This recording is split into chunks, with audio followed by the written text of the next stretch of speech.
यीशु काने गलील में पानी को मैह में बदलता है। ये यीशु का पहला मौजज़ा समझा जाता है। मगर क्या ये सिर्फ एक मौजज़ा है? आज हम ये जानेंगे कि ये सिर्फ एक मौजज़ा नहीं था और इसके बैकग्राउंड में छुपे गहरे भेदों को समझेंगे। ये बहुत ही फैसिनेटिंग स्टडी शुरू करने से पहले मैं आपके साथ एक आयत शेयर करना चाहूँगी। ये हिस्केल की किताब उसका 36 बाब और 25 to 27 आयत है। तब मैं तुम पर पाक पानी छिड़कूंगा और तुम अपने हर दाग से पाक हो जाओगे। मैं तुम्हें तुम्हारे तमाम बुतों से पाक करूंगा और मैं तुम्हें एक नया दिल बख्शूंगा और तुम्हारे बातन में नई रूह डाल दूंगा और तुम्हारे बदन से पत्थर का दिल निकाल लूंगा और तुम्हें गोश्त का दिल अता करूंगा और तुम्हारे बातन में अपनी रूह डाल दूंगा। इस वाक्य को एक्सप्लेन करने से पहले मैं आपको ये बताना चाहती हूँ कि अंजीलें किस तरह से लिखी गई। जिस तरह से एक मूवी डायरेक्टर सेट को तैयार करता है, जैसे अगर उसे बाहर का मौसम दिखाना है तो बैकग्राउंड के अंदर वो खिलते हुए फूल, हरियाली, सब्जा ये दिखाएगा, जिससे आपको देखते ही पता चल जाए कि ये सीन किस चीज को डिस्क्राइब कर रहा है। इसी तरह बाइबल मुकद्दस में जब कोई किस्सा, जब कोई अकाउंट शेयर हो रहा होता है तो उसका बैकग्राउंड पीछे क्या चल रहा है उसे देखना बहुत ज्यादा जरूरी होता है। तो इस किस्से में हर चीज किसी बात को एक्सप्लेन कर रही है। चले अब देखते हैं कि आखिर हो क्या रहा है।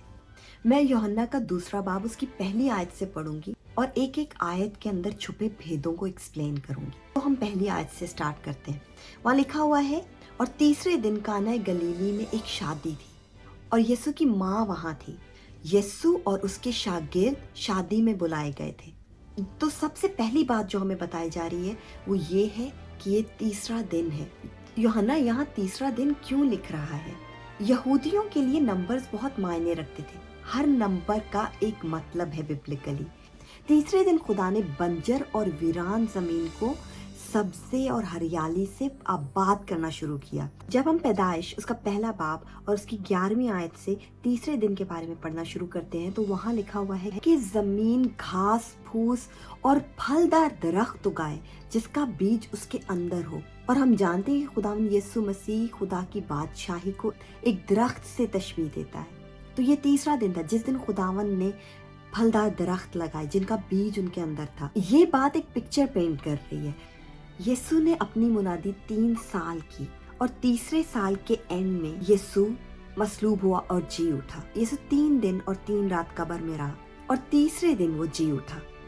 पौलुस रसूल की बीनाई 3 दिन तक चली गई, वो 3 दिन नहीं देख पाया और तीसरे दिन उसकी आंखें खुली।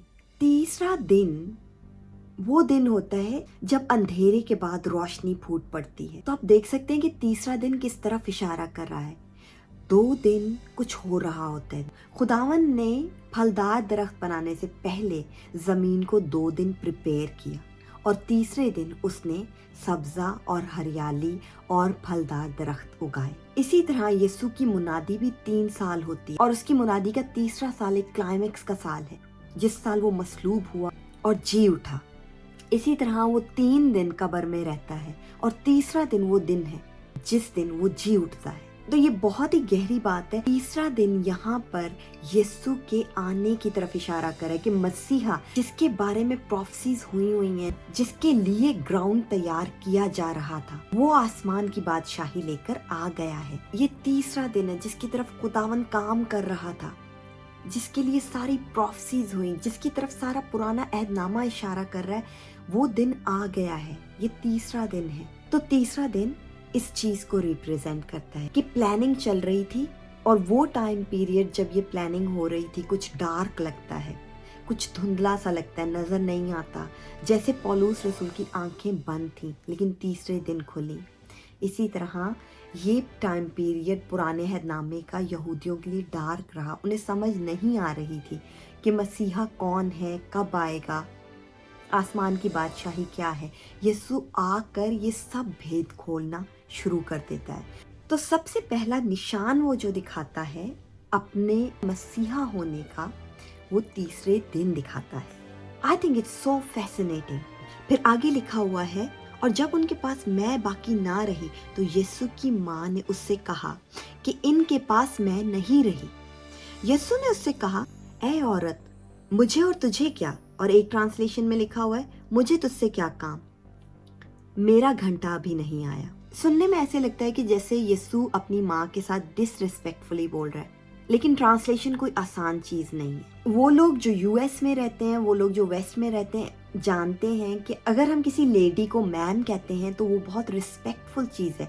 यूएस के अंदर कई बच्चे अपने माँ बाप को मैम और सर कहकर बुलाते हैं। जब वो उनकी कही हुई बात को सीरियसली ले रहे होते हैं तो वो कई दफा अपने माँ बाप को कहते हैं यस मैम, यस सर। यहाँ भी यीशु अपनी माँ को यस मैम कह रहा है, रूडली औरत नहीं कह रहा। तो सबसे पहले तो आप इस चीज को समझें कि यीशु यहाँ पे डिसरिस्पेक्टफुल नहीं है, वो अपनी माँ को एहतरामन मैम कह रहा है। अब इस आयत में बहुत गहरी भेद की बात है, तो आप मेरी बात को बहुत गौर से सुने। जहाँ वो कह रहा है मुझे और तुझे क्या, या मुझे तुझसे क्या काम, ये जुमला इसकी ओरिजिनल लैंग्वेज में एक मुहावरा है। टी मोय काय सोए, ये एक मुहावरा है। शायद आप जानते होंगे कि मुहावरों को ट्रांसलेट करना आसान नहीं है। मुझे कई दफ़ा ट्रांसलेट करना पड़ता है इंग्लिश में अपने मम्मी डैडी के लिए या अपने लिए, और शायरी और मुहावरे ट्रांसलेट करना बहुत मुश्किल हो जाता है। तो इसकी क्लोजेस्ट मीनिंग जो निकलेगी वो ये है, मुझे क्यों कह रही है अभी मेरा घंटा नहीं आया। वो ये बात क्यों कह रहा है अपनी माँ को? क्योंकि उसकी माँ उसे समझती है, वो सब कुछ जानती है कि उसका बेटा इस दुनिया में क्यों आया है, उसका क्या पर्पस है, वो एक मसाया है और उसके साथ क्या होने वाला है। वो जानती थी कि मैं खून को रिप्रेजेंट करती है, और वो उसे ये कह रहे कि अभी मेरा घंटा नहीं आया है मैम, अभी मेरा घंटा नहीं आया है माँ। और वो जानती है कि वो इशारों में क्या कह रहा है, तो वो इस इशारे को समझ लेती है और अपने दिल में रखती है। कई दफ़ा हम भी अपनी कॉन्वर्सेशंस में कोई सीक्रेट बात होती है जो हम अपने किसी करीबी को बताना चाहते हैं, तो वो छुपे हुए लफ्ज़ों में बोल देते हैं जो सिर्फ उसी को समझ आती है जिसे हम कहना चाह रहे होते हैं। यीशु भी यहाँ पर यही कर रहा था, लेकिन वो उसकी नाफरमानी नहीं कर रहा है। इसीलिए आगे हम पढ़ते हैं कि उसकी माँ ने खादमों से कहा, जो कुछ ये तुमसे कहे वो करो। और वहाँ यहूदियों की तहारत की रस्म के लिए पत्थर के 6 मटके धरे हुए थे।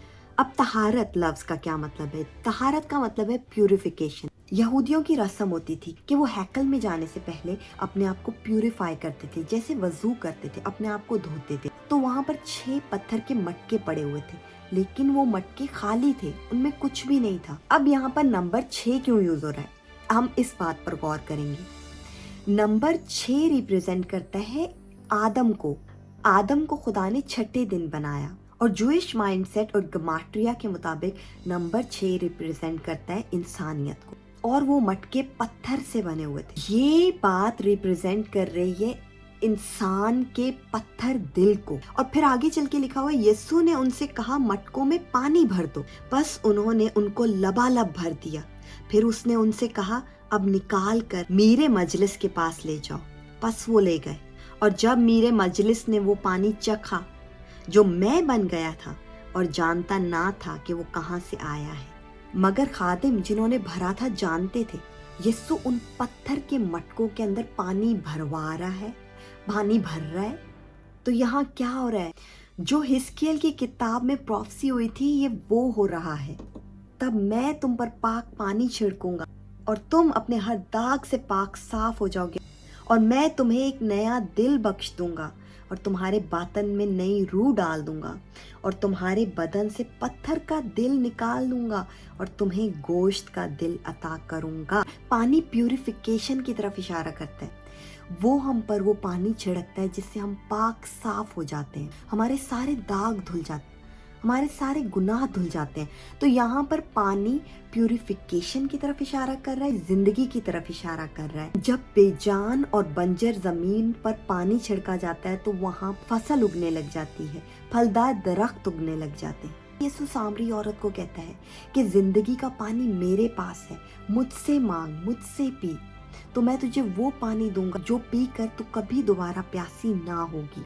और फिर वो उस पानी को मैं में तब्दील कर देता है। मैं खून को रिप्रेजेंट करती है, खून जिंदगी को रिप्रेजेंट करता है। यीशु ने अपना खून बहाकर हमें हमेशा की जिंदगी दी। तो वो यहाँ पर अपने शागिर्दों को ये दिखा रहा है कि वो तमाम इंसानियत जिसे 6 मटके रिप्रेजेंट कर रहे हैं, जो पत्थर दिल हैं, उन्हें गोश्त के दिल में बदल देगा, उन पर अपना पाक आबे हयात छिड़केगा, उन्हें प्यूरिफाई करेगा, उनके गुनाहों को धो देगा। और आगे चल के यूहन्ना की किताब जब यीशु निकोदीमस जो रब्बियों का एक टीचर था उससे बात कर रहा होता है, तो वो उसे कहता है जब तक कोई पानी और रूह से जन्म ना ले वो खुदा की बादशाही को नहीं देख सकता। और हम जानते हैं कि जब यीशु सलीब पर था और सिपाही आकर उसकी पसली को नेज़े से छेदता है तो फौरन उसकी छाती में से पानी और खून निकलने लग जाता है। हव्वा आदम की पसली में से ली गई और ये पानी और खून यीशु मसीह की छाती में से जब निकलता है तो कलीसिया का